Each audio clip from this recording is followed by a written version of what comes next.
దానికి మందులు కొనుక్కుంటున్నాం. అదే మా ఆవులు చూడండి అది వచ్చింది. నేను రాగానే నేను అట్టి పనులు చేస్తానని ఇక్కడ వెయిట్ చేసుకుంటాం. అందుకే బండి ఇక్కడే పెడతాం. అవి గడ్డి తినుకుంటే తింటాయి. ఇటువైపు రానిట్లేదు, ఎందుకంటే ఇంకా ఫెన్సింగ్ పెట్టలే, మామిడి చెట్లు అవి పెట్టామని. ఈ కొత్త చెట్లు ఉన్నాయని అవి వాటి కోసం ఇట్లా మట్టి నీళ్ళు వదిలేస్తుంటాము. అవి గడ్డి తిని బతుకుతాయి. మేము ఏం తీసుకురాము వాటికి. మనం ఏదో కుర్తి దానా వేస్తేనే బతుకుతాయి అనుకుంటాం. ఎంత బలంగా ఉన్నాయి చూడండి. ఇంకా అది ఓన్లీ సగమే. ఇది 4 ఎకరాలు అంటే అటువైపు 4 ఎకరాలు. అవి బలంగా ఉన్నాయి కదా. వాటికి ఆహారం కొనుక్కొచ్చే పని లేదు. తింటున్నాయి, ఆరోగ్యంగా ఉంటాయి, పాలు ఇస్తాయి. ఇప్పుడు నేను తెచ్చినప్పుడు 4, ఇప్పుడు 7 అయింది. ఇప్పుడు ఆవులు ఎరువులు అవుతున్నాయి. ఆవు పేడ మనకి ఎరువు. గడ్డి మంది వేసే ఖర్చు లేదు. ఖర్చు తగ్గిస్తే మనకి డబ్బులు వచ్చినట్టే కదా. ఎక్కువ ఖర్చు పెట్టి మందులు వేయడం వల్ల మనకి ఏదో ఎక్కువ ఇన్కమ్ అంటే ఆదాయం వస్తుంది అనుకోవడం తప్పు. తక్కువ ఉన్న వనరులతోటి మనకి ప్రకృతే ఇచ్చింది. ఒక పురుగును తినడానికి ఇంకో పురుగు వస్తుంది. ఇప్పుడు మీరు రాత్రిపూట ఉండండి, మీకు మిని పురుగులు కనిపిస్తాయి. ఆరుద్ర పురుగులు ఎర్రగా ఉంటాయి కదా, అవి కనిపిస్తాయి. బొట్టు పురుగులు కనిపిస్తాయి. ఎక్కడైనా తవ్వుతే మీకు ఎర్రలు కనిపిస్తాయి. అవే కదా వీటిని ఆరోగ్యంగా చేస్తున్నాయి. సో అట్లా. సో ఈ తేనెటీగల పెంపకం ఎందుకు చేస్తున్నామంటే ఇప్పుడు ఆల్రెడీ 70 నుంచి 80% ప్రకృతిలో సహజంగా ఉండాల్సిన తేనెటీగలు అంతరించిపోయినాయి, లేవు. సో ఇప్పుడు ఏం చేస్తున్నాం మనము, ఈ పెట్టెల్లో పెట్టుకుని ఎవరైతే ప్రొద్దుతిరుగుడు, నువ్వులు, ఆవాలు వేస్తున్నారో వాళ్ళు రెంట్ అంటే ఏమంటారు, అద్దెకిచ్చి పెట్టించుకుంటున్నారు. లేవు ఇక నాకు 10 సార్లు ఫోన్స్ అంటున్నారు పొద్దుతిరుగుడు వాళ్ళు, మేడం బాక్స్లు ఎప్పుడు వస్తాయి, మేడం బాక్స్ ఎప్పుడు వస్తాయి. ఆవాళ్ళు అయితే 2000 పెట్టెకిచ్చి మరి తీసుకుంటారు. అయిపోయినాక నాకు ఇస్తారు. ఇప్పుడు మామిడిలో కూడా పూత వస్తుంది, కాతరాట్లే, పూత వస్తుంది, కాతరాట్లే అని వాళ్ళు కూడా పెట్టెలు కొనుక్కొని పోతున్నారు. లేకపోతే రెంట్కి తీసుకోబోతున్నారు. ఆ పరిస్థితి వచ్చింది. సో మనకి అడవిలోనే కదా న్యాచురల్గా ఎట్లాంటి పురుగు మందులు లేకుండా వాటిని బతికించుకునే బాధ్యత మనందరిది. మనం ప్రకృతిని కాపాడినప్పుడు ప్రకృతి మనల్ని కాపాడుతుంది. మనం అవి పురుగు మందులు వేయడం వల్ల మనకి రోగాలే కోరి తెచ్చుకుంటాం, మనకేమి అమృతం రాదు. సో మనం ఫస్ట్ థింగ్ ఏంటంటే తేనెటీగల పెంపకంలో శాస్త్రీయ పద్ధతిలో, అంటే వాటిని చంపకుండా మనం తేనె ఎలా సేకరించాలి, అవి మళ్ళీ పెరుగుతూనే ఉంటాయి. పెట్టెలో పెట్టుకొని చేస్తాం. సో ఐరోపా జాతి అయితే ఇప్పుడు మీకు వచ్చేవి ఐరోపా జాతి తేనె కలెక్షన్ ఎక్కువ ఉంటుంది. ఇప్పుడు మీకు లోపల కొన్ని 2-3 బాక్సులు మన మీరు చూస్తారు కదా తొర్రల్లో ఉంటాయి, పుట్ట తేనెటీగలు అంటాం, అవి ఉన్నాయి. చెట్టు మీద రాక్ బీస్ అంటాం కదా, కొండ జాతి కూడా ఉన్నాయి. ఇక కొంచెం సేపు అయితే మీకు చిన్న చిన్న పూల మీద జొర్రీగలు కూడా వస్తాయి. సో మన దగ్గర 5 రకాల తేనెటీగలు ఉన్నాయి. తేనెటీగలు చాలా రకాలు, తేనె సేకరించేవి 5 రకాలు. అందులో మనం రెగ్యులర్గా మనం చూసేవి 5 రకాలు మనం చూస్తాం. సో తేనె సేకరిస్తాం. సో అన్నిటికంటే శ్రేష్టమైనది, రక్తానికి చాలా దగ్గరగా ఉన్నది తేనె. మనలో ఎంతమంది తేనె తింటాం రోజు?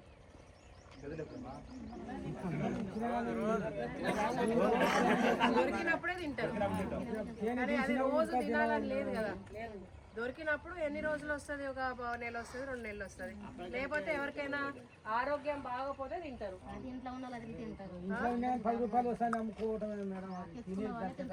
అది డబ్బులు అంటే 1500 వస్తాయని కానీ ఆరోగ్యం మళ్ళీ ఒక్కసారి హాస్పిటల్కి వెళ్తే ఎంత ఖర్చు పెడుతున్నాం మళ్ళీ. అదే మనం రోజు ఒక స్పూన్ తింటే మనం ఎంత ఆరోగ్యంగా ఉంటే, అమృతం అంటారు దాన్ని.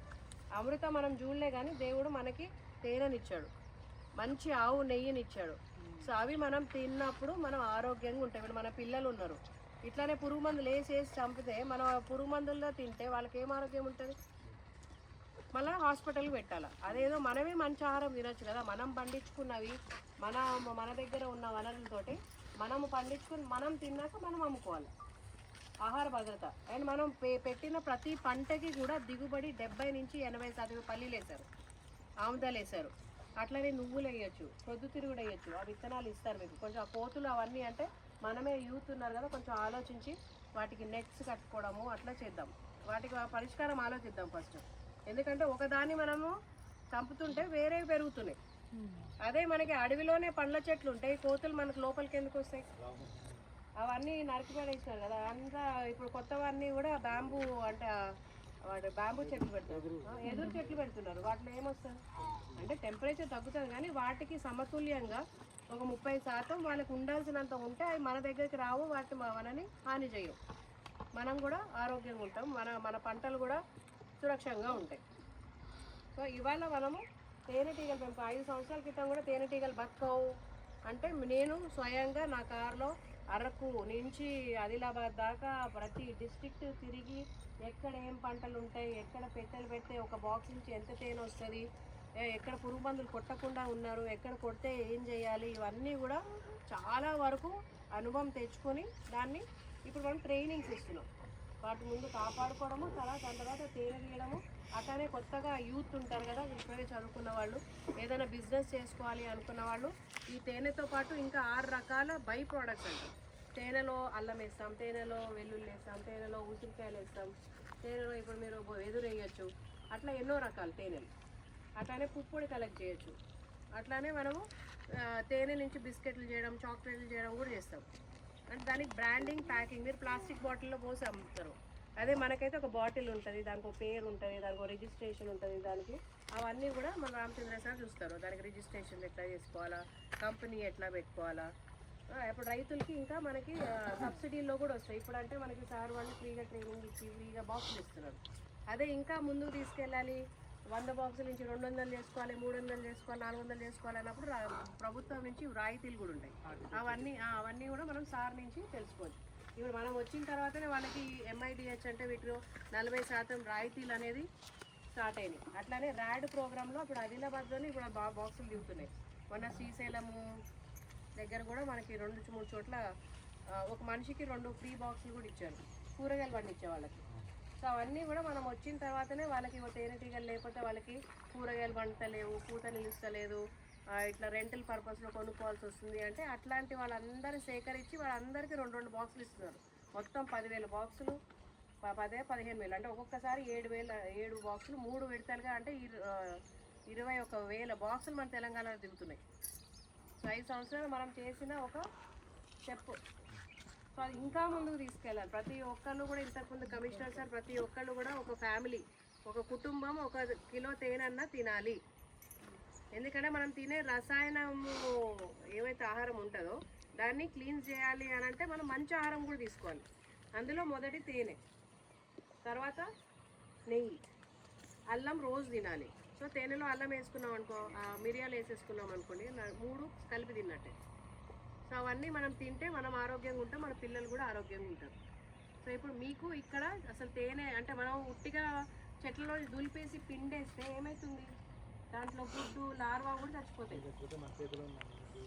మురికి అంటుతుంది, అది అన్హైజీనిక్ ఉంటుంది. అది మనం ఎవరికి అమ్మినా కూడా బాగోదు, అట్లానే వాళ్ళు తిన్నా మంచిగా ఉండదు. సో దాన్ని కొంచెం మనం సేకరించిన తర్వాత దాన్ని కొంచెం శుద్ధి చేయాలి. శుద్ధి చేసుకొని బాటిలింగ్ చేస్తే మీరు ₹1 దగ్గర అమ్మే దగ్గర ₹10 అమ్మొచ్చు అక్కడ. చూడండి, మేము తెలివిగా మనం అమ్మేసుకుంటాం, అడిగితేనంటే కొంటారు కానీ అది ఇంకా ఎంత ఎవరో 1-2 కొనుక్కునే వాళ్ళు కొనుక్కుంటాం, లేకపోతే కొనరు.